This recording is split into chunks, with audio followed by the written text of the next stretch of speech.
O dia 12 de novembro é o Dia Mundial da Pneumonia, que visa conscientizar pessoas sobre a importância da prevenção dessa doença, que é uma das que mais matam no Brasil e uma das que mais geram internações pelo Sistema Único de Saúde, o SUS. Por isso a gente está aqui com o Daniel Coriolano, que é médico de família, para saber como se proteger e evitar a transmissão da pneumonia. Bom dia, Daniel, tudo bom? Olá, Bruna, tudo bem? O que é a pneumonia e quais são os sintomas dela? A rigor, a pneumonia é uma doença dos pulmões causada por algum agente biológico. Pode ser um vírus, uma bactéria, um fungo.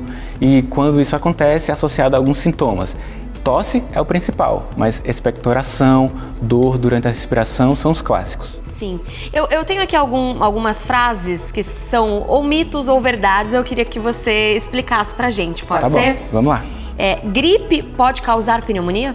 Sim, a gripe é uma doença causada por um vírus que, caso progrida, a pessoa tenha algum problema de saúde anterior, isso compromete o seu sistema imune e ela pode ficar com a pneumonia. Pode ser um agravamento. Qual que é o sintoma mais específico de uma e de outra que a gente consegue diferenciar bem? A gripe fica mais nesse sistema respiratório mais superior. Então, o nariz fica com a coriza, às vezes amarelada, às vezes branquiçada. Pode causar espirros, pode causar febre também. Já a pneumonia é algo mais grave. Causa dificuldade na respiração, normalmente aumenta a frequência respiratória, a tosse é mais intensa e deixa a pessoa que está com a doença mais decaído. Os sintomas da gripe, eles passam mais rápido que os da pneumonia? Mito ou verdade? De 7 a 14 dias, a gripe, normalmente, como é causada por um vírus, tem a melhora do quadro de forma espontânea, só tomando os cuidados gerais, aumentando a quantidade de água, tomando durante o dia. Mas já a pneumonia, por exemplo, comum, causada por bactéria, é preciso que tenha uma intervenção médica, a prescrição de um antibiótico. Caso isso seja feito rápido, também vai passar de uma forma relativamente rápida. Caso não obtenha o tratamento rápido, com certeza vai demorar mais dias e vai progredir para a piora do quadro geral da pessoa, causando algumas complicações da pneumonia, que leva ao risco de morte. Por isso que tem a internação mais frequente na pneumonia do que na gripe. Mas o que acontece se, teoricamente, a pneumonia ela pode ser tratada com antibiótico? Por que ainda tem tantos casos de morte, tantos casos de internação?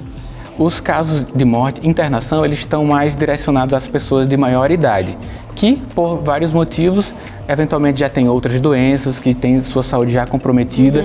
Então, a pneumonia, para os casos que levam ao óbito, normalmente é mais um fator que contribui para a morte. Algumas pessoas podem ter apenas princípio de pneumonia? Mito ou verdade? Mito. Ou tem ou não. O que acontece é que no início os sintomas podem ser mais discretos, mas com o passar das horas ou dos dias vai se estabelecer o quadro de uma forma bem precisa para que o diagnóstico seja dado. Pneumonia afeta apenas crianças, idosos e pessoas doentes? Mito ou verdade? Mito.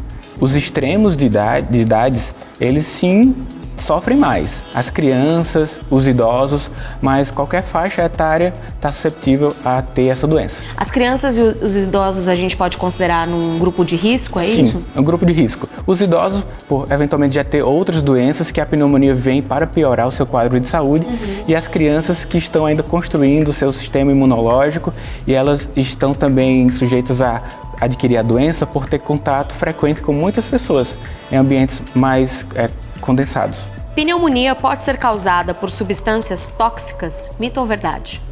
Quando você tem no ambiente algum agente tóxico, tipo químico, uma fumaça, ou então vazou gás de algum local, isso vai comprometer o seu sistema respiratório, vai comprometer a sua respiração e aí pode confundir com uma pneumonia. Alguns chamam de pneumonia química, mas a rigor não é uma pneumonia em termos médicos mesmo. A gente pode chamar de pneumonite química. Falando da pneumonia mesmo, que hábitos que a gente deve ter no dia a dia para evitar o contágio?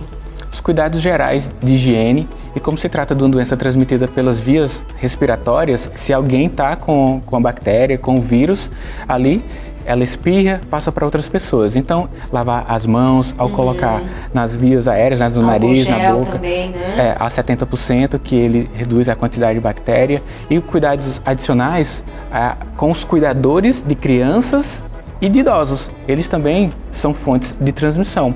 Às vezes a doença se revela de uma forma bem discreta no adulto jovem com uma boa saúde, mas caso ele transmita para uma criança, para um idoso, aí essa doença pode causar um dano adicional. Em relação à vacina, ela é a melhor maneira de erradicar essa doença, digamos assim? Tem a vacinação contra a influenza, que é a gripe, o vírus, né? E tem a vacinação contra a antipneumocócica, que preveniria a pneumonia por bactéria. Reduz demais as chances. Bom, muito obrigada, viu, Daniel? Por nada.